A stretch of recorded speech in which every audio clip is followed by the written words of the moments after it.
Being in ministry, I sometimes find that people think that the only people who are supposed to use their spiritual gifts are people like pastors. But that's not true. Spiritual gifts aren't only for those who work in ministry. Spiritual gifts are given by the Holy Spirit to everyone. So, what is a spiritual gift? A spiritual gift can be defined as the ability to express, celebrate, display, and glorify Christ. And a spiritual gift can be one of speech or of helpfulness. When I say speech, I mean things like prophesying or preaching, and when I say helpfulness, I mean things like serving, giving, and leading. And no Christian is giftless. That means you have a spiritual gift, and I have a spiritual gift. And it's our responsibility as Christians to find and nurture and use those gifts to glorify God.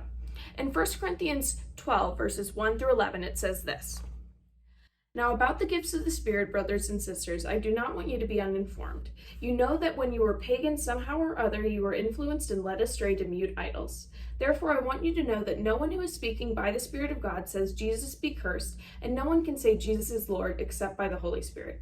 There are different kinds of gifts, but the same Spirit distributes them. There are different kinds of service, but the same Lord. There are different kinds of working, but in all of them and in everyone is the same God at work. Now to each one the manifestation of the Spirit is given for the common good. To one there is given through the Spirit a message of wisdom, to another a message of knowledge by means of the same Spirit, to another faith by the same Spirit, to another gifts of healing by that one Spirit, to another miraculous powers, to another prophecy, to another distinguishing between spirits, to another speaking in different kinds of tongues, and to still another the interpretation of tongues. All of these are the work of one and the same Spirit, and he distributes them to each one just as he determines." So here we read that the same Spirit gives everyone different gifts. So different people will have different specialties and different gifts given by the same Holy Spirit. And in Romans 12, verses 6 through 8, it actually goes into a little bit more detail about what these gifts could be.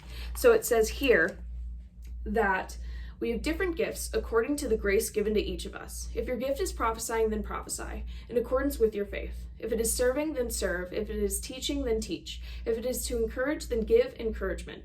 If it is giving, then give generously. If it is to lead, do it diligently. And if it is to show mercy, do it cheerfully. So here, this lists all these different spiritual gifts, and it says to do them diligently, to work cheerfully, and to do all of these with a good heart. So today, I want you guys to identify your spiritual gifts if you haven't already. And I know that sounds difficult, but I want you to see, how are you gifted to glorify and celebrate God? If you have any trouble with this, you may have an idea already, but if you don't, you may want to ask people who are close to you, like a family member or a friend, who would be able to tell you what those spiritual gifts might be.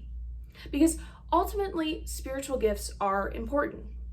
And they're important because they're given to us by God for Him. God uses us to glorify Him.